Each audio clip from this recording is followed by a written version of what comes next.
All right, so this is tract 3, 10-acre tract at Riverside at the Niagara. This is an introduction video, um, just a kind of a good overview. I wanted to be able to talk about the property and some of the different attributes. So it's outlined in red right here.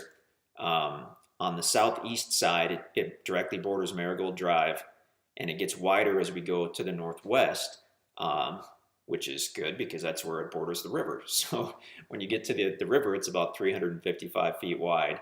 Um, Multiple building sites. This whole lower field down here, although you could potentially build here, this is going to be within the 100-year flood zone, like any bottom field adjacent to an actual river.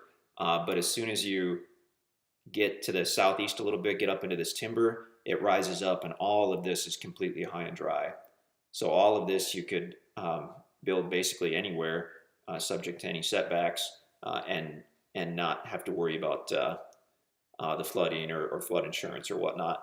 So, I mean, you could build down here. People do build in these areas all the time, but you've got to elevate your structure, and that's where you see the houses and cabins on the kind of the concrete pillars and whatnot. And generally, the only times people do that is that when that's the only available site on a property, which is very common for river property, good river property, is for it to be entirely within the floodplain, and then you have to elevate.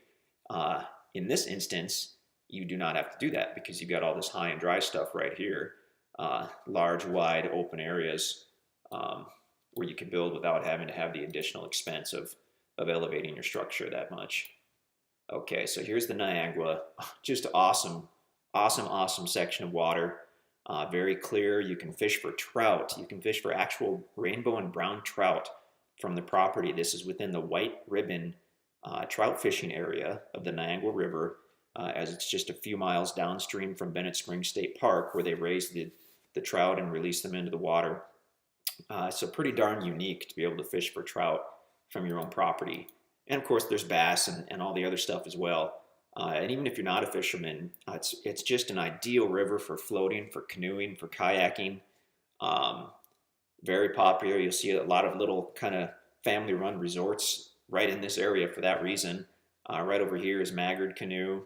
Go downriver a little bit, and you've got the Ho Hum Canoe Rental. And actually, if you go upriver a little more, you've got, I think it's One-Eyed Willie's, which everybody says is a cool place to stay. But let's do this. Let's go back to the county road to Marigold, and we'll have a look at what's going on here. So this is all on the right. That's the Ho Hum campground right there. Okay, so the property does have direct frontage on Marigold. You're welcome to clear out this timber here to put in your approach if you want to, your private driveway, but you've already got access by coming through the existing gate and hanging a right, and there's an easement, a little trail that goes right over the property, so you've got access that way. It continues on, but on this tract, as well as these couple tracts up here, you've actually got a fairly steep little valley or miniature ravine or whatnot here. It's small, but it's steep, and it would be a big pain to try to put a decent road across there. So what the surveyor did was put in an easement going through this meadow, and then you hang a right, and there's kind of an existing trail that the guys are going to improve, but it'll bring you to the other side of that steep ravine, so you don't have to mess with that. Then you've got some building sites here. Now the property does slope down and then back up again, but the main steep ravine was right here. Let's look at a topo map. Okay. So here's the county road here on the right. Here's the little easement that takes you to and across the property.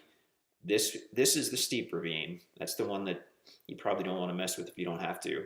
And then as you get to the property, you've got a large flat level area here.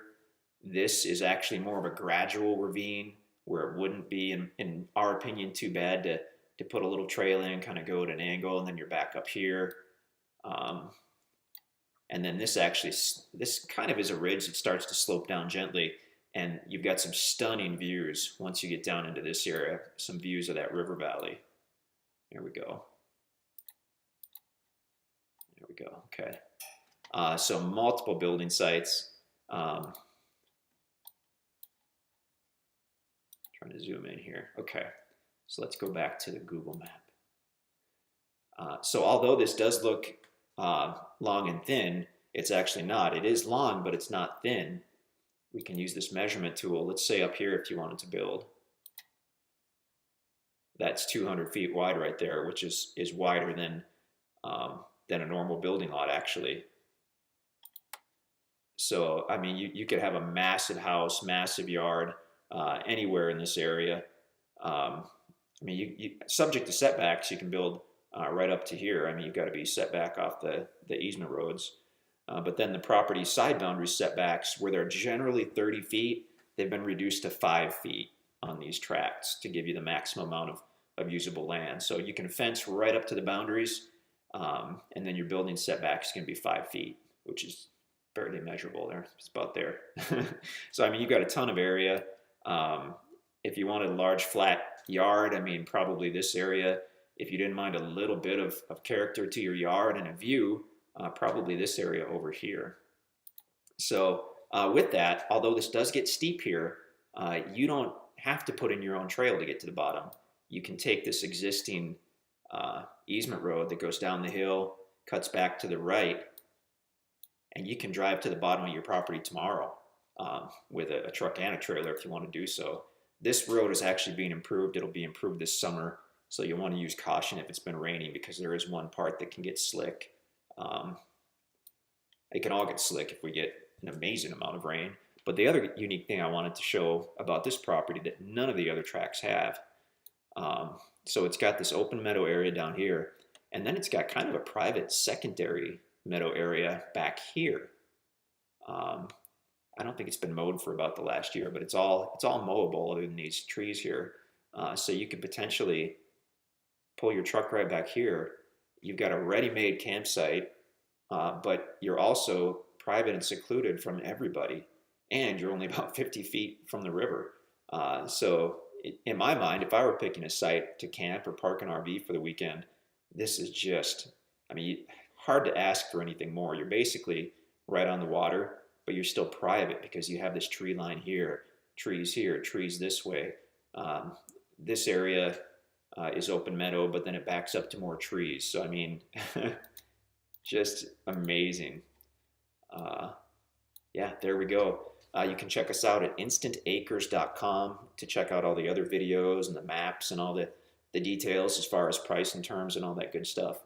You can email us at sales@InstantAcres.com, or you can definitely give us a call in the office. But if the property is available, we will have it on our website.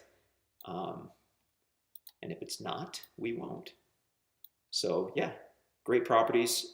So hard to find anything, first of all, on a named river, and second of all, where you can literally fish for trout from your property, I should say, and basically non-existent. So yeah, we're super excited about this one. If you have any questions, InstantAcres.com.